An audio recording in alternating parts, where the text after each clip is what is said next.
ci looy lekk munoo day ci loxo bu lay jox lekk ñu ngi koy dégg tamit mais wolof Njaay moo ko wax du man.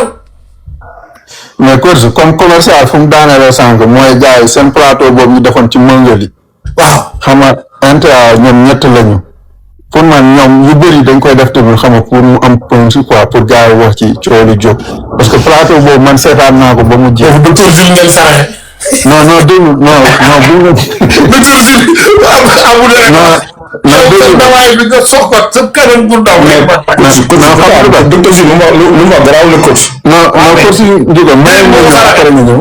déy bi ko saraxe. parce que ji nga plateau boobu man seetaan naa ko ba mu jeex mais Assane Cissé li mu ci wax ak li ci def wax dama yaakaar ne gars yi dégguñu ko ba ñu jël coow li yem ko docteur Jules maanaam plateau boobu docteur Jules moo fa nekkoon di défendre ne loolu li war a nekk la quoi. léegi yow bu ñu waxantee dëgg bu dee man yow ak commercial ak jàmm gën suñu am dëgg la ñu toog ci plateau waaw mooy mu leer na la man ñii tooñu ma wala yow man ma leer na ma yow tooñu man maa wax jéye ji buñ la tafee ma xam ne maa ngi ñoo bokk liggéey lan dama ko danaa def vidéo ne gars yi du moom man maa wax waaye bi coach Bakary waxee tudd ay carax waaw tudd manque de respect ca lan dama ba daa def vidéo naan waaw am na ñoo xam ne nekkuñu fi di saal kon pour wax naa fekk weesuwut loolu encore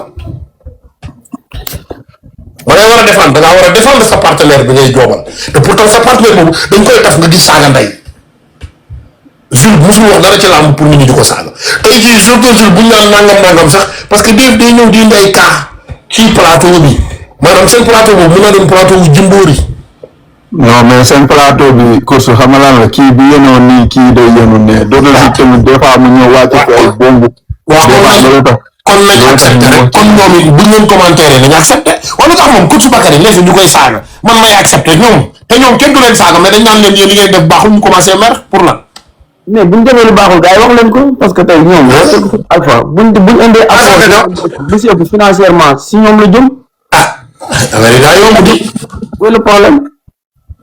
daa yomb non Sénégal moom képp ku fi nekk moom non loolu mënoo xam ban quoi gars yi seen commentaire la am. buñ jógee xam nga yaa lu mu comprendre les défendables mooy dafa mel ne yàggutoo suivre développement diaspora ca làmb diaspora. man 2017 laa ko doon suivre ba tey jii may wax Instagram. non man YouTube man maa suivre YouTube. kon si base YouTube man maa leen njëkk a xam def. yaa ba tey buñ la waxee ne la coach Bakary Dave docteur Jules ñun ñëpp nga lim ñu. waaw soo ñëwee ci coach Bakary looy wax. lu may wax comme lan. coach Bakary comme man damay ñëw ne la Dave.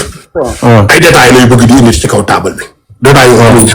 non dama naan course dëgg la wax mais daa réew ni nga koy waxee moo ñàkk teggal rek. mais moom laa lay expliqué waatal nag moo tax ma ne. parce que yow nag loolu rek la gars yi di commentaire mais coach ay dëgg la wax de mais dafa réew quoi. waaw mais toujours ma répété leen waat ko encore. yomal xiyam buñ ñëwoon tamit suñ borom man lay àndal de ndax yàlla nee na xaq bi gis nga xaq bi. yaaba est-ce que tamit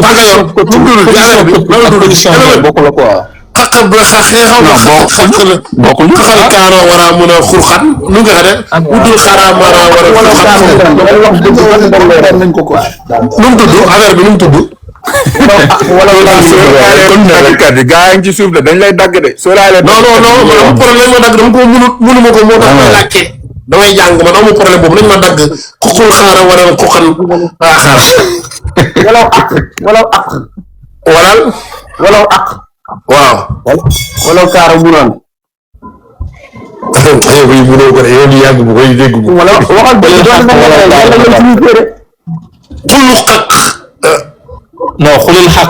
wala xulil gisoo kii li mu waxoon du loolu kii li mu wax ni ak yow li nga wax lii bo xulil ak waaw wala kii ni xalal ak la ma waxoon moom xalal léegi nag daa dem peut-être benn bu jigéen bi la benn bu góor bi maanaam féminin ak masculin wala waxuma loolu de.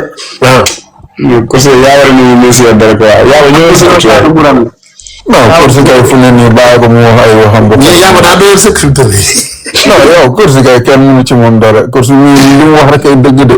xulil xaq walal kaana muran c'est ça yàlla loolu la wax pourtant waaw. amee loolu ci loolu lay dox. yi am na posé question mu ne du ma répondre jox coach suba la yaa moom moo la gën a xam yow yaa dañuy wax dañ doon diggoon téléphone. moom moo posé question. posé la question be tontu mooy différence entre chroniqueur ak analyseur. chronique waxal ko su mu tontu la loolu kay laa su ko ci mën a tontu. kaana.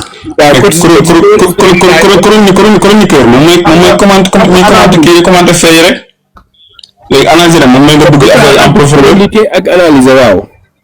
xam nga tey ko nee na la en tant que un coach wala expert ci benn domaine kooku moo war a analyser peut-être analyse boo xam ne du fauché mais la plupart chronique mën nañu wax ci xalaatam wala après mu wax xalaatam mais ba tey bokkul ak analyse ak chronique bokkul waaw chronique bi dafa vaste mën nañu tey mu ne tey comme ni ko saxee tey mën nañu tey wér bi ni plan de carrière am damay xool tey fii la jógee fii la yëm lii mooy feebar